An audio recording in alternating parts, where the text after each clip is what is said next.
Alhamdulillahirrabbilalamin. Wassalatu wassalamu ala asyrafil anbiya'i wal mursalin wa ala alihi wa sahbihi ajma'in. Assalamualaikum warahmatullahi wabarakatuh. Nama saya Rijalul Amin bin Hasmin. InsyaAllah hari ini saya bersama dengan Mudir Ma'had Tahfiz Qiblah. Ya, sihat Alhamdulillah. Okey. InsyaAllah hari ini saya akan bertanyakan beberapa soalan yang biasa diajukan oleh ibu bapa ketika nak mendaftarkan anak dia di Qiblah. Okey, boleh Ustaz saya bertanya beberapa soalan? Boleh. Okey Ustaz, soalan pertama saya nak tanya kat Ustaz tentang maklumat Ma'had Tahfiz Qiblah. Berapa lama Ma'had Tahfiz Qiblah ni ditubuhkan Ustaz? Daripada bila?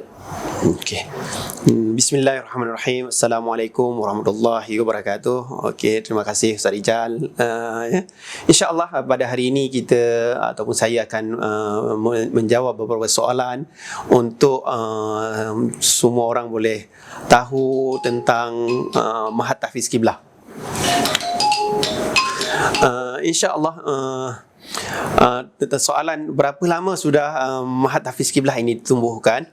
Sebelum itu Ma'had Tahfiz Qiblah ini sebenarnya di bawah Yayasan Kebajikan Nusantara yang dipengerusikan sekarang oleh Tan Sri Hashim Mi'on.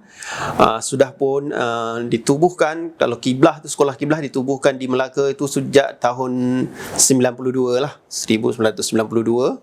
Berpindah dari Melaka ke Pedas ke Sungai Merap, dan di Sungai Merap lah mula ditumbuhkan Ma'had Tahfiz Qiblah pada tahun 96. Pada tahun 1996 lah. Okey, maknanya daripada tahun 96 sampai 2021. Ya. Dah lama lah. Ya. Okey Ustaz, apakah perbezaan sekolah Qiblah dengan Ma'had Tahfiz Qiblah? Sebab ada ibu bapa datang kemudian dia tak dapat nak bezakan Ustaz. Dia ingatkan sama. Boleh Ustaz terangkan sedikit apa perbezaan? Okey. Dari perbezaan antara kedua ini adalah perbezaan yang sangat ketara lah. Kerana yang sekolah itu dia berdaftar dengan KPM.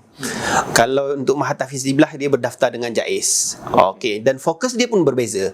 Kalau untuk sekolah itu kita fokus untuk belajar akademik dengan agama dan sedikit hafazan. Dan untuk Ma'had Tahfiz Qiblah lain. Untuk Ma'had Tahfiz Qiblah kita fokus kepada hafazan Quran sepenuhnya, untuk menghafal Quran 30 juzuk, subjek agama dan basic akademik. Itu dua beza dia. Jadi Ma'had Tahfiz Qiblah masih ada belajar akademik lah Ustaz ya? Ada. Okey, Ada. macam gitu. Ya. Okey. Ustaz, Ma'had Tahfiz Qiblah ni dia ditubuhkan dah lama. Kemudian dia pembelajaran pun padat lah, boleh kata padat. Boleh saya tahu Ustaz, dia pakai silibus mana ya Ustaz? Okey. Silibus kita, dengan kita dah berjalan lama dengan pertukaran macam-macam silibus, dengan menggunakan macam-macam kurikulum yang kita adopsi daripada beberapa negara, dari ikut guru yang datang lah, ikut mudir yang bertukar-tukar kita. Dan akhirnya pada tahun 2020 itu kita kukuhkan satu kurikulum sendirilah. Kita ada kurikulum Ma'had Tahfiz Qiblah. Macam inilah kita ada kurikulum kita. Dan juga kita ada modul Hifzul Qiblah lah untuk Ma'had Tahfiz Qiblah. Kita ada modul dan kurikulum sendiri untuk Ma'had Tahfiz Qiblah yang kita bina atas pengalaman kita, atas adopsi daripada beberapa silibus daripada Pakistan, daripada Afrika dan juga daripada Arab Saudi. Kita bangun satu silibus, satu kurikulum yang sesuai untuk pelajar-pelajar, khasnya pelajar-pelajar Melayu lah, pelajar Malaysia lah, yang bersesuai dengan duruf kita. Jadi dengan keadaan, dan kita tengok juga dengan keperluan yang diperlukan oleh negara kita Malaysia lah. Dan juga kita akan tengok juga dengan kurikulum yang dibangun oleh JAIS, oleh Darul Quran. Kita tengok semua dan kita jadikan satu silibus yang komprehensif, yang holistik, yang boleh dibawa oleh pelajar-pelajar yang masuk ke Ma'had Tahfiz Qiblah. Kompleks ya, insya-Allah lebih komprehensif lah, dan ya. Karena sekarang Mahat Tahfiz pun kita tengok di luar sana, kadang-kadang ada Mahat Tahfiz hanya menawarkan dia hafazan saja. Ada yang menawarkan misalnya hafazan dengan subjek agama. Kita akan masukkan elemen-elemen hafazan yang paling kita fokus kepada, lepas itu kita ada subjek agama, dan kita ada masukkan juga akademik untuk basic mereka. Ketika mereka nanti habis hafazan, mereka boleh melanjutkan, ada hala tuju untuk mereka ambil SPM ke, mereka boleh pergi kemahiran ke, mereka tidak tertinggal dengan subjek akademik, walaupun tidak sama dengan sekolah di luar sana ataupun sekolah kebangsaan macam tu. Ya. Okey Ustaz, seterusnya ada satu soalan yang agak famous yang ditanyakan oleh ibu bapa yang berminat nak masukkan anak dia. Soalan dia berbunyi macam gini Ustaz. Apakah syarat kelayakan untuk nak masuk ke Mahat Tahfiz Qiblah Ustaz? Susah tak susah? Okey, bagus. Soalan ni bagus tu. Alhamdulillah, Mahat Tahfiz Qiblah ini kita tidak bangun atas dasar sekolah elit ataupun sekolah budak-budak pandai saja. Kerana kerajaan pun telah buat MRSM, sekolah ulil albab, macam-macam. Jadi sekolah Qiblah ditubuhkan untuk kita berkhidmat untuk ummah, untuk remaja, untuk pelajar-pelajar dalam berbagai tahap ataupun berbagai background. Tidak mesti dia hanya budak pandai saja, tidak mesti hanya budak-budak yang miskin saja, ataupun budak-budak di sini menerima semua pelajar. Dengan itu dia hanya datang ke sekolah Qiblah, dia ikut temuduga, lulus daripada temuduga kita, walaupun kadang-kadang dia tak boleh baca Al-Quran. Belum pernah baca Al-Quran, belum boleh baca Al-Quran, kita akan terima dengan kita bantu mereka, kita buat kelas nazirah, kelas permulaan, macam-macam kita terima. Kecuali ada pelajar-pelajar yang berkeperluan khas, misalnya dia tak itu mungkin kerana kita tak ada kepakaran dalam itu, kita tak ambil. Kalau tak ada ataupun dia ada masalah disiplin tegar, yang dah keluar dari mana-mana sekolah 2-3 kali dah, itu mungkin kita tak terima kerana kita mungkin mengganggu proses ataupun kita tak ada kepakaran tentang itu. Tapi untuk pelajar yang di segi lemah akademik, tak pernah belajar Al-Quran, mungkin kita masih boleh terima. Jadi pelajar tu tak ada asas bahasa Arab ke Quran, boleh Ustaz? Boleh datang sahaja ke sekolah Qiblah, insya-Allah kita akan bantu pelajar-pelajar ini. Okey. Bagi ibu bapa yang nak mendaftar anak dia ke Mahat Tahfiz Qiblah, boleh cuba, insya-Allah akan diterima. Okey Ustaz, itu soalan yang kedua. Soalan yang ketiga Ustaz, yuran pengajian ni macam mana Ustaz? Mahal sangat ke ataupun macam mana? Alhamdulillah, kita kalau kita survey di mana-mana sekolah tahfiz yang ada di Malaysia ni, khasnya di Selangor ini, kita bukanlah sekolah yang yuran tinggi dan juga bukan yang paling low juga, tapi kita sederhana, yang mampu tengah-tengah. Mungkin M40, B40 pun boleh masuk untuk belajar di Mahat Tahfiz Qiblah lah. Kerana yuran bulanan kita hanya 600 sahaja. Cuma dia ada di awal tahun, kita ada ambil yuran pendaftaran lah tiap awal tahun untuk sukan dia, untuk apa-apalah. Yuran bulanan 600. Yuran awal tahun 1,200 ke 1,400, 1,500 lah tiap tahun tu. Dia termasuk buku teks dengan uniform ke Ustaz? Buku teks untuk KSM tak termasuk, kerana buku teks itu pelajar akan beli atau guru akan pilih beberapa buku teks ataupun modul yang tertentu. Untuk buku teks agama dah termasuk. Kalau untuk uniform dan baju-baju tak termasuk lah. Ibu bapa kena sediakanlah kepada pelajar-pelajar dan uniform tu yang telah kita tentukan lah. Boleh dibeli di koperasi kita dan di luar sana lah. Okey. Itu berkaitan dengan yuran Ustaz. Kemudian berkaitan dengan satu lagi soalan yang terakhir untuk bahagian satu, berkaitan dengan jadual pembelajaran Ustaz. Macam mana jadual? Padat sangat ke ataupun banyak ruang ke, banyak waktu lapang ke, macam mana Ustaz? Boleh Ustaz terangkan? Okey. Untuk tahfiz ini, kalau kita tengok jadual kita agak padat, tapi kita susun dengan keselesaan pelajar. Kita akan susun. Yang paling baik di sini ni, kita alhamdulillah dengan ada banyak guru, kita boleh susun jadual penuh. Tapi pelajar dia akan agak relax. Tapi pelajar terjaga, terawasi. Jadi ada guru, di mana-mana ada guru. Jadi untuk mengelakkan ataupun kita jauhkan daripada masalah disiplin pelajar itu kurang, kerana pelajar selalu dengan guru. Khasnya jadual dia pertama, kalau macam tahfiz tu, dia sebelum subuh pun pelajar sudah masuk ke halaqah. Di sesi pertama itu sebelum subuh sampai pukul 7 untuk menghafal Quran, untuk dia tasmi' hafazan dia kepada guru dia. Lepas tu dia rehat dari pukul 7 pukul 8 untuk sarapan pagi. Lepas tu terus kelas lagi hafazan dia untuk mengulang murajaah dari pukul 8 sampai pukul 10.30. Lepas tu dia ada rehat dari pukul 10.30 sampai pukul 11. Lepas tu dari pukul 11 sampai 4.30 dia akan belajar subjek-subjek agama yang diajarkan di dalam kelas, di bilik darjah, subjek agama dan juga subjek akademik. Jadi malam nanti pelajar-pelajar akan masuk balik halaqah dengan guru, dengan dibimbing oleh guru dia, untuk dia membuat persediaan untuk hafazan. Besok dia akan hantar hafazan balik. Jadi hari-hari itu 5 hari dalam seminggu, dan juga hari Sabtu Ahad dia ada program koko, ada program tarbiyah, ada usrah, dia ada majlis ta'lim. Jadi alhamdulillah program-program yang kita susun, jadual-jadual yang kita susun Sekolah Qiblah ini agak tersusun, agak rapi. Alhamdulillah dengan pengalaman-pengalaman kita dan guru-guru kita yang sudah senior, dan juga kita sudah agak lama dia agak padat tapi tersusun dan boleh diikuti oleh pelajar. Alhamdulillah. Okey Ustaz, macam mana dengan jadual outing? Ada balik tak Ustaz? Pelajar ada dibenarkan bercuti ke macam mana Ustaz? Oh, ada. InsyaAllah. Outing kita tiap-tiap minggu di hari Ahad biasa pelajar akan pagi-pagi dia, sebenarnya hari Ahad tu hari rehat mereka. Mereka kadang-kadang pagi tu gotong royong. Kadang-kadang kita akan buat program-program di sekolah. Kalau ada program yang khas yang terjadual di sekolah dengan takwim tahunan kita, dia tak boleh outing lah. Tapi kalau dia tak ada program yang terjadual tu, dia boleh outing dah. Daripada pukul 10 sampai sebelum pukul 6 dia kena balik ke sekolah. Itu outing. Cuti kita biasa cuti sebulan sekali dia boleh balik ke rumah lah selain outing. Tadi kalau outing dia tak boleh balik ke rumah, dia pergi beli makan dengan ibu bapa, dia balik lah. Kalau balik ke rumah dia boleh bermalam sehari ataupun 2 hari 1 malam lah. Dia balik misalnya hari Jumaat petang, dia akan datang balik pada hari Ahad petang sebelum pukul 6. Kalau hari cuti biasa sebulan sekali dia boleh balik.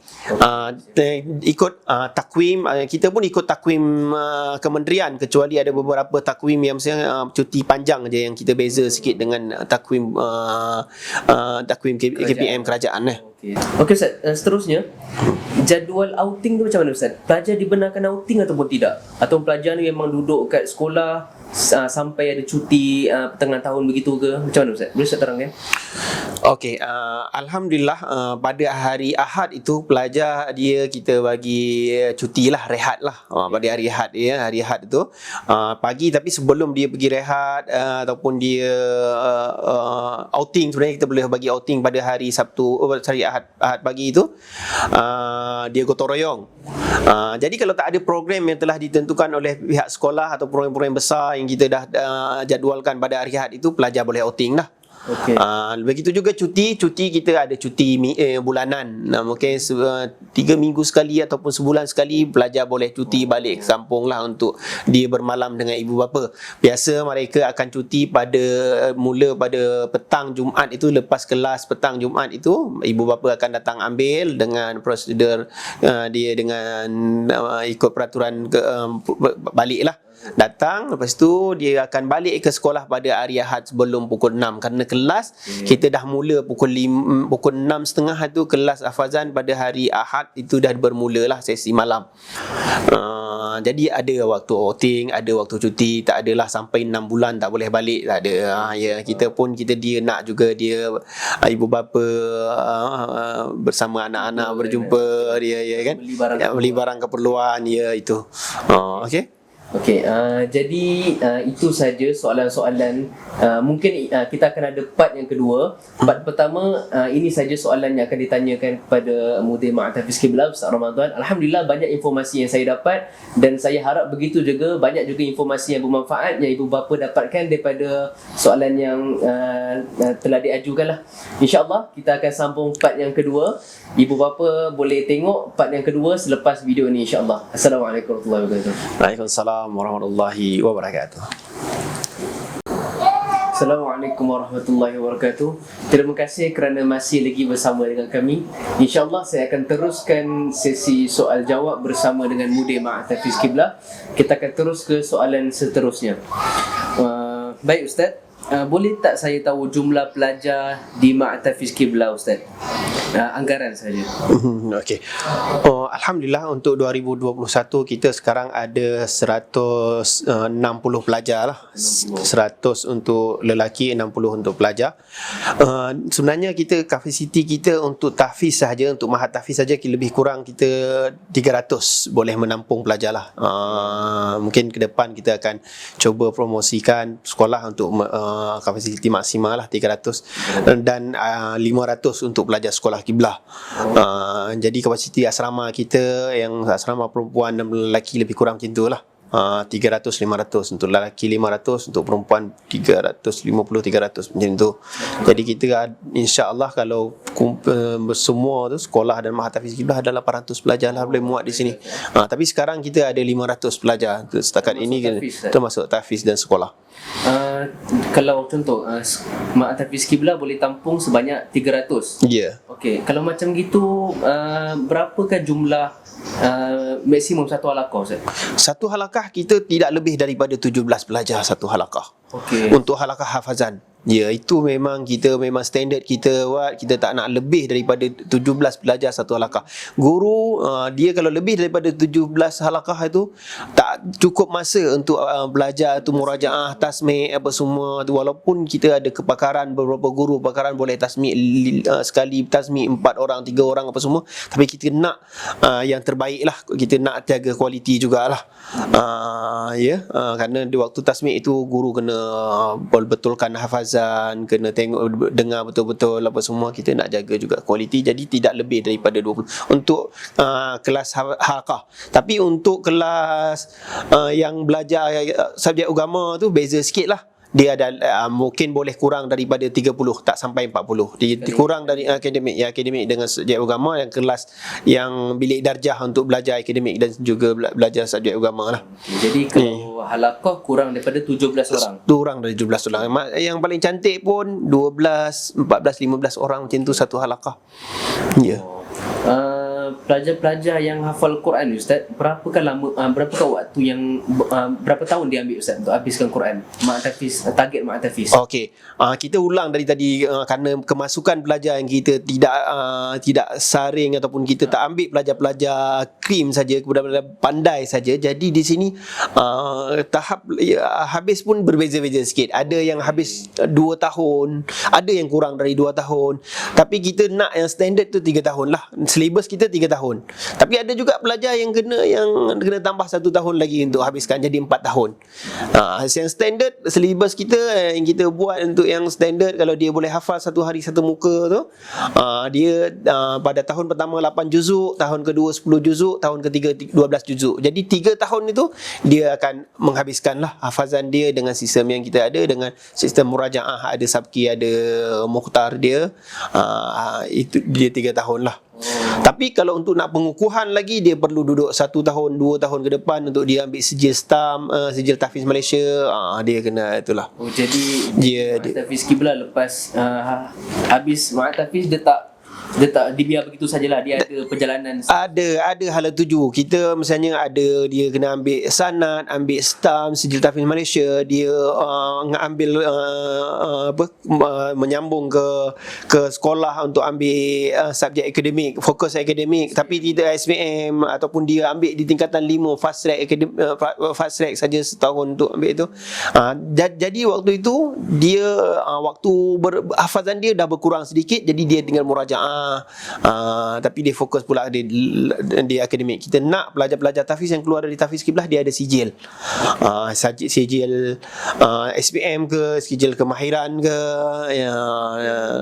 Jadi dengan begini kita boleh menepislah stigma orang yang mengatakan orang yang belajar Ma'had Tahfiz ni tak ada masa depan. Ya, betul Ustaz, betul. Itu satu kelebihan yang ada kepada kita Ma'had Qiblah. Kita macam one center, dia satu pusat yang di mana kita tawarkan hafazan, kita tawarkan juga akademik, dan juga kita tawarkan juga kemahiran di sini.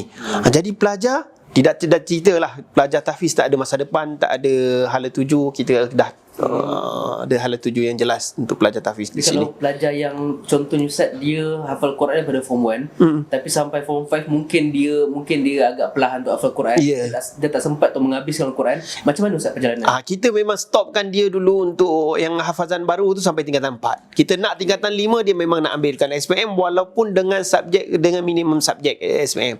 Lepas SPM dia akan buat satu keputusan baru, apakah dia nak sambung hafazan dia. Kita akan ada sanawi kita ada program tadabbur Quran kita, ataupun dia ambil kemahiran. Jadi itu pelajar-pelajar macam ni kita ada pilihan-pilihan lah untuk mereka.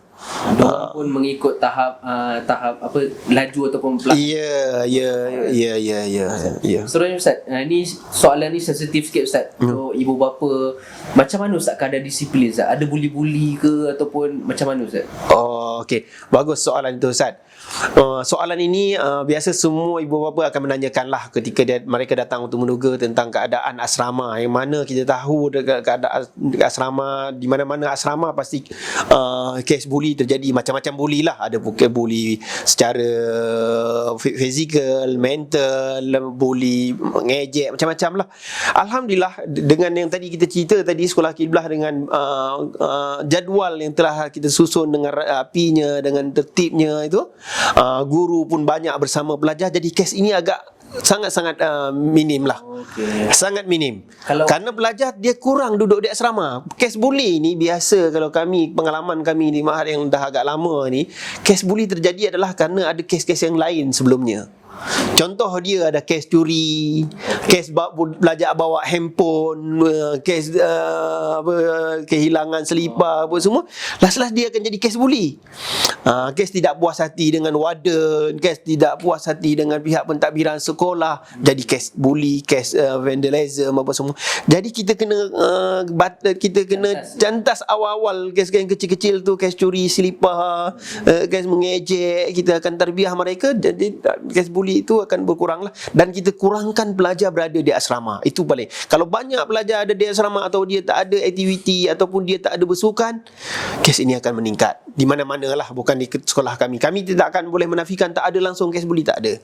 Ada, tapi mana-mana yang terjadi kes buli yang berat, kami akan terus ambil tindakan yang tegas. Kita tergantung sekolah, kita buang sekolah, kita bekerjasama dengan pihak polis, pihak PDRM, dengan kita bawa ke kaunseling. Kita ada kaunseling khas di sekolah. Jadi alhamdulillah juga kita ada warden di asrama, ada warden lelaki ada, warden perempuan ada, dan di asrama juga kita dibantu oleh guru-guru asrama, guru-guru bujang yang tinggal di asrama yang akan membantu pelajar-pelajar, yang akan menjaga pelajar-pelajar. Jadi kes buli di sekolah kita sangat minim, alhamdulillah. Itu yang juga satu kelebihan yang kita ada lah. Alah Ustaz dah cakap pasal asrama Ustaz, saya nak tanya sikit pasal asrama Ustaz. Ya. Asrama Mahat Tahfiz Kiblah macam mana Ustaz? Selesa ke ataupun bercampur ramai-ramai ke, macam mana Ustaz? Bercampur dengan sekolah? Ya. Okey, alhamdulillah, kerana dia jadual dia agak beza dengan sekolah. Memang di asrama memang satu asrama yang agak besar kita, tapi untuk flow tu bezalah.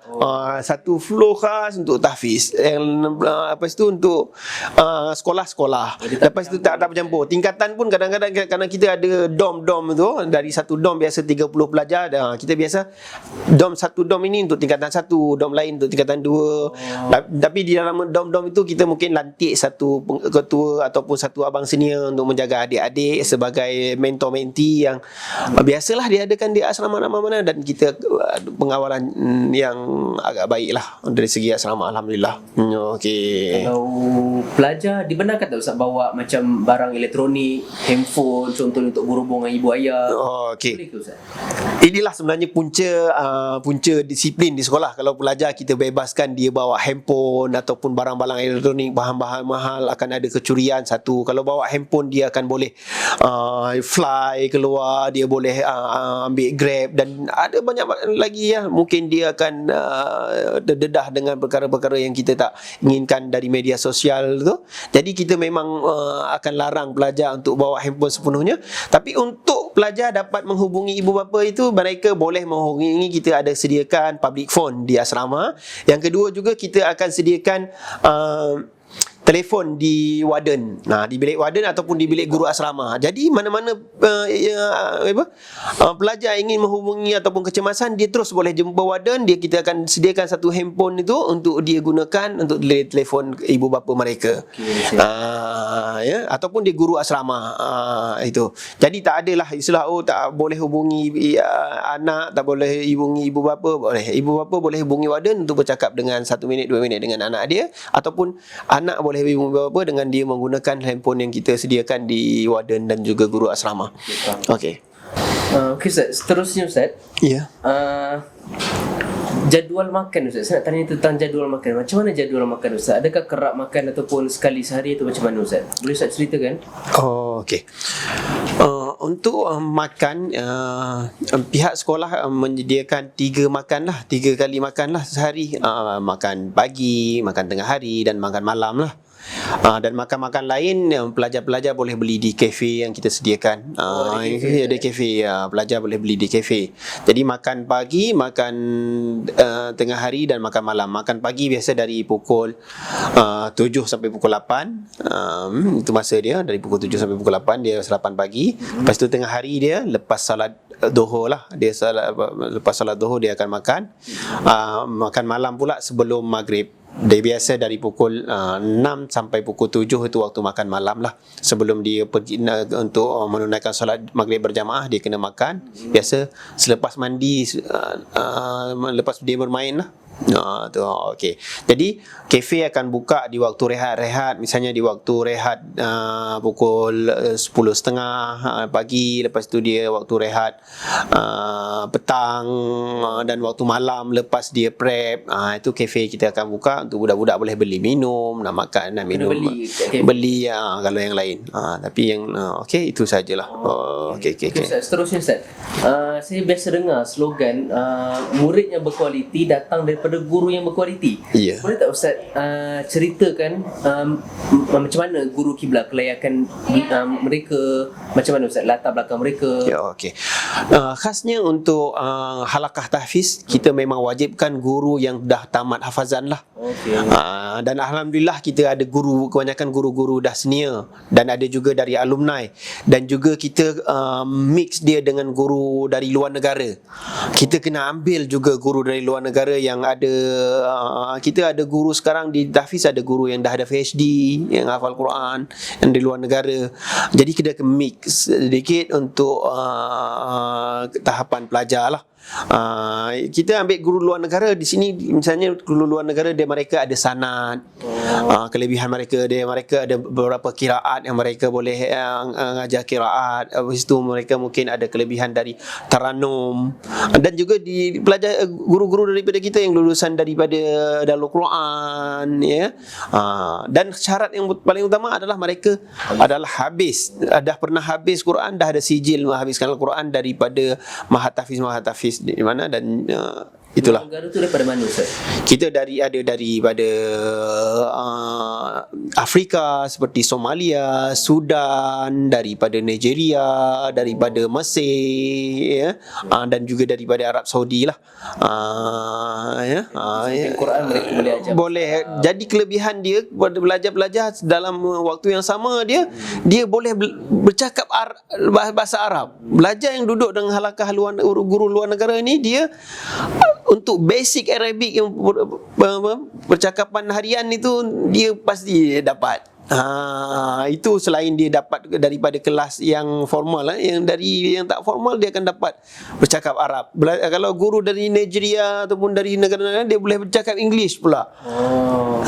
Itu tukar bahasa. Dan kadang-kadang guru pun boleh cakap Melayu dari luar negara. Ada guru dari luar Melayu. Itu satu kelebihan lah kepada pelajar-pelajar. Selain dari kita cakap dia ada sanad dan juga ada kelebihan-kelebihan Quran yang tidak kita miliki. Kadang-kadang kita guru-guru dari kita yang di Malaysia ini, kalau guru yang ada sanad ataupun kita kena bayar gaji lebih mahal, besar, kerana mereka dah ditempatkan di masjid-masjid besar ataupun di tempat institusi besar. Jadi kita kena ambil guru dari luar untuk membantu guru-guru kita di dalam ini. Okey. Seterusnya Ustaz, tentang kod pakaian tahfiz, adakah kena pakai baju bebas, boleh pakai baju bebas ataupun pakai jubah ataupun ada pakaian rasmi Ustaz? Okey. pakaian resmi kiblah, kita ada pakaian resmi kiblah. Contoh dia macam pada hari Isnin, pelajar harus pakai baju korporat. Kita nak tunjukkan bahawa pelajar tahfiz ini pelajar yang smart, pelajar yang proporsional. Jadi hari Isnin dia kena pakai baju korporat yang kita dah wajibkan. Lepas tu hari-hari lain dia pakai baju jubah putih. Waktu dia ke surau dia kena pakai baju Melayu yang sopan. Dia berkasut. Waktu kelas itu dia wajib berkasut, berstokin, ada songkok. Jadi kita nak tunjukkan pengurusan ataupun pelajar ini pelajar yang disiplin, yang smart, yang proporsional. Jadi perkara image tu sangat kita utamakan lah. Kita tak nak pelajar tahfiz dia sebut pelajar tahfiz yang selekeh. Bukan berarti dia tak boleh pakai sarung. Waktu malam dia boleh pakai kain sarung, kain belekat, boleh. Tapi waktu sekolah, waktu yang resmi dan formal, dia kena pakai baju-baju yang kita dah tentukan. Okey. Seterusnya Ustaz, setiap sekolah dia akan bahagikan pelajar kepada dua bahagian. Satu akademik dan co-curriculum. Bagi Mak Tahfiz Qiblah, co-curriculum Mak Tahfiz Qiblah macam mana Ustaz? Boleh Ustaz ceritakan? Okey. Di hari Sabtu, khasnya hari Sabtu, kita dah jadikan hari Sabtu itu hari co-curriculum pelajar. Selain dia juga ada hari-hari lain yang dia kena, kalau kita ada jadual, dia kena ikut program co-curriculum. Contoh dia ada kelab persatuan, dia ada kelab dan sukan, dia ada macam silat, dia juga ada taekwondo, dia ada main bola, dia juga ada, nanti kita akan hantar kalau ada program-program macam amal Islami di PITAS, kita hantar bertanding dengan sekolah-sekolah luar. Dia ada sukan tahunan. InsyaAllah dia hampir sama dengan KPM. Kita nak dedahkan dia juga, dia tidak hanya menghafal Quran di dalam halaqah. Jadi pelajar-pelajar dia merasakan seimbang antara sukan dengan dia ada pembelajaran dia. Okey. Saya dengar Kak Mak Tahfiz Qiblah ada juga memanah Ustaz dekat nak buat memanah. Memanah insya-Allah tahun-tahun yang akan depan. Dulu kita pernah buat memanah tapi dengan kos yang agak, memanah ini dia dengan peralatan yang agak mahal sedikit dengan jurulatih. Insya-Allah kita akan susun balik, kita akan tengok balik, insya-Allah kita akan adakan memanah insya-Allah. Jadi Ustaz, saya nak try tanya balik. Tadi saya kurang jelas sikit tentang keseharian pelajar ketika waktu cuti hari Sabtu Ahad. Macam mana Ustaz di asrama Ustaz? Okey, selain dia waktu siang itu dia dengan sukan, dengan aktiviti-aktiviti co-curriculum, dengan persatuan dan juga dengan kelab-kelab tadi. Waktu malam, waktu petang, waktu malam, waktu subuh dia ada macam malam Sabtu malam Ahad itu dia ada usrah. Usrah, ada usrah perdana, usrah mingguan, yang ada usrah dengan guru-guru, ada juga usrah dengan abang-abang kelas, dengan mentor-menti dia, dengan nakib-nakib dia, itu usrah. Jadi pelajar-pelajar ada grup usrah untuk mereka boleh berkongsi dengan kawan-kawan, dengan guru-guru ataupun menambah ilmu lain selain daripada yang dia dapat dari kelas. Lepas tu kita ada majlis taklim.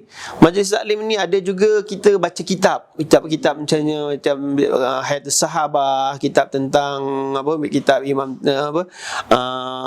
Syama'il Muhammadiyah untuk kita tanam akhlak-akhlak mulia. Lepas tu kita kadang-kadang panggil penceramah, ada juga penceramah dalam guru-guru dan juga ada penceramah-penceramah luar yang kita jemput khas untuk memberikan motivasi, memberikan tazkirah.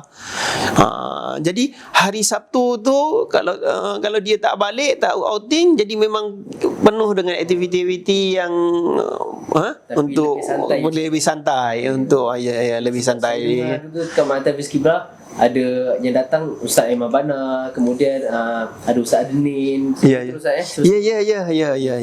Okey Ustaz, saya ada soalan yang saya rasa sensitif sikit. Soalan dia Ustaz, saya selalu dengar ni Ustaz, betul ke Ustaz orang kata sekolah Mak Tahfiz Qiblah ni beraliran Wahabi Ustaz? Masya Allah. Ya Allah. Ya. Itu betul. Macam ini ya. Sebenarnya isu ini kita dah terbangkit lah kalau di Malaysia ini. Kerana isu Wahabi, isu Syiah ini suatu perkara yang agak sensitif sensitif. Kita Mahat Hafiz Qiblah, senang cerita, kita berdaftar dengan JAIS. Ketika kita berdaftar dengan JAIS dan dapat pendaftaran, automatik perkara ini tak berlaku lah.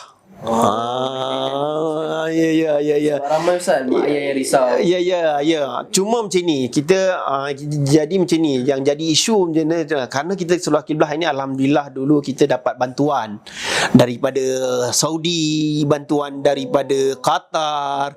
Orang ada ibu-ibu bapa yang mungkin yang agak, kalau Saudi aja Wahabi. Betul. Kalau Qatar saja Wahabi. Kita cuma dapat bantuan seperti aset, bangunan, apa semua. Yang kedua, kita memang ada guru-guru kita ataupun pendahulu-pendahulu kita memang dia alumni daripada Saudi. Takkan terus jadi dari alumni dari Saudi, misalnya daripada Jamiah Islamiyah, Jamiah Madinah Betul Munawwarah, Jamiatul Ummul Qura, keluar daripada Qura kita cop dia Wahabi. Itu jadi satu kami pun tak nak dicop Wahabi kerana jadi satu bebanan bagi pihak kita. Kita dianggap beza. Kita ini di Malaysia dah kita faham dengan manhaj dengan mazhab Syafi'i. Kita mazhab Syafi'i, apa masalah dia? Tak ada masalah benda tu. Cuma kadang-kadang memang macam tadi, kita ada guru dari luar negara. Kadang-kadang dia adalah dia kerana di sana negara dia Malaysia sikit, dia macam Hambali ataupun Maliki. Kadang-kadang dia waktu solat jadi imam di negara dia tak baca zihab bismillah, tidak diziharkan. Mungkin dia terbaca macam tu. Dekat sini takkan kita nak claim dia seorang Wahabi. Itu mungkin kita boleh tengok balik apa semua. Dan tohmahan Wahabi itu pun mungkin saya nak luruskan sedikit di sini adalah istilah yang digunakan oleh musuh-musuh Islam seperti Syiah, orang-orang luar, pihak-pihak kafir ataupun pihak-pihak yang memusuhi Islam. Mereka istilahkan orang yang berpegang teguh dengan Quran dan sunnah mereka, mungkin dia ataupun orang yang keluar dengan orang Wahabi. Jadi saya tak setujulah dengan pandangan yang macam itu. Tak ada insya-Allah. Alhamdulillah dengan Wahabi tak ada. Okey, jadi Mahat Hafiz Qiblah tak ada kena-mena langsung dengan Wahabi lah Ustaz ya? Ya. Berdaftar dengan JAIS dan segala tomahan yang diberikan oleh orang tu adalah tuduhan yang tidak berasas. Okey, soalan yang terakhir Ustaz. Ini bukan soalan Ustaz. Ini saya nak tanya Ustaz, kenapa kami perlu pilih Mahat Hafiz Qiblah sedangkan banyak pilihan kat luar sana? Macam-macam Mahat Hafiz ada kat luar. Kenapa kena Mahat Hafiz Qiblah Ustaz? Ini soalan susah nak jawab. Okey, insya-Allah ada. Yang pertama adalah Mahat Hafiz Qiblah ini yang tadi kita ulang dari tadi adalah kita dah berpengalaman. Sudah 30 tahun. Ya, kita dah lalui bermacam rintangan, macam pengalaman macam-macam lah. Jadi dengan pengalaman ini, dengan guru kita, alhamdulillah kita guru senior. Saya sendiri adalah alumni dari Mahat Hafiz Qiblah ini. Alhamdulillah kita dah kukuh dari segi kurikulum, dari segi akademik, dari segi pengalaman. Itu pertama. Yang kedua, dari segi fasiliti yang kita ada. Alhamdulillah kita dah ada bangunan sendiri, kita dengan asrama yang agak selesa, dengan suasana yang agak cantik di atas bukit, dengan persekitaran sejuk untuk pendidikan itu, untuk menghafal Quran itu, ya kan. Itu tempat yang sangat baguslah, baiklah. Strategik, dekat mungkin dengan pusat bandar tapi jauh daripada kerumunan ataupun kebisingan itu. Untuk menghafal Quran sangat-sangat baik. Terima Ustaz. Ya. Lepas itu kita ini dari tadi kita juga punya guru-guru yang berpengalaman tadi. Dan kita juga ada hala tuju. Hala tuju yang jelas. Pelajar misalnya lepas tahfiz dia pergi ke ambil SPM, ada sijil kemahiran dia kan. Di sini kita akan tawarkan bukan hanya tahfiz, kita juga tawarkan akademik, kita tawarkan subjek agama. Jadi pelajar-pelajar dia akan dapatkan dunia dan akhirat. Dunia dan akhirat, insya-Allah. Jadi kita pelajar-pelajar tahfiz kita ini kita siapkan dia menjadi pelajar yang profesional. Jadi kita tawarkan sekolah yang holistik, yang diperlukan ataupun keperluan semasa.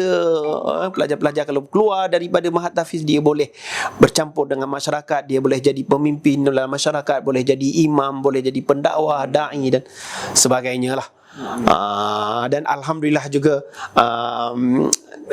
hasil ataupun prestasi Mahat Tahfiz Qiblah, kita ada fast track dah beberapa tahun, prestasi yang memberangsangkan lah pelajar yang keluar dari Mahat Tahfiz, walaupun dia hanya belajar setahun setengah di fast track, dia boleh mendapatkan result SPM yang memberangsangkan, yang bagus, dapat 8A, 9A, dan dia boleh pergi ke universiti. Bukti dia boleh pergi UIA, boleh pergi Darul Quran, boleh pergi ke luar negara, ke Universiti Madinah di luar negara, boleh pergi ke Mesir, ke Jordan. Itulah sedikit banyak mungkin saya boleh dapat jawab soalan daripada Ustaz pada hari ini. Mudah-mudahan kita boleh berjumpa lagi, boleh tanya lagi. Kalau tuan puan datang ke sekolah Qiblah, kita boleh lagi kita boleh terangkan yang lebih banyak lanjut. Dan boleh juga tuan puan telefon saya yang di number yang ditera di web kita, di channel kita, yang boleh tanya lagi tentang apa-apa yang kita belum boleh jawab pada hari ini. Okey, itu sedikit sebanyak yang saya boleh jawab. Masya-Allah. Okey. Itu saya rasa banyak informasi yang telah Ustaz Ramadan Mudir Mahat Tahfiz Qiblah berikan kepada kita. Okey, terima kasih kepada tuan-tuan dan puan-puan ataupun ibu bapa yang sedang menonton, yang sudi untuk tonton sampai habis. Sentiasa follow up kami, sentiasa ikuti kami perjalanan Mahat Tahfiz Qiblah di media sosial kami seperti di Facebook, Instagram dan juga YouTube. Itu saja daripada saya dan juga Ustaz Ramadan. Terima kasih Ustaz Ramadan. Okey, jazakallah khair. Hidayah. Assalamualaikum warahmatullahi wabarakatuh. Okey.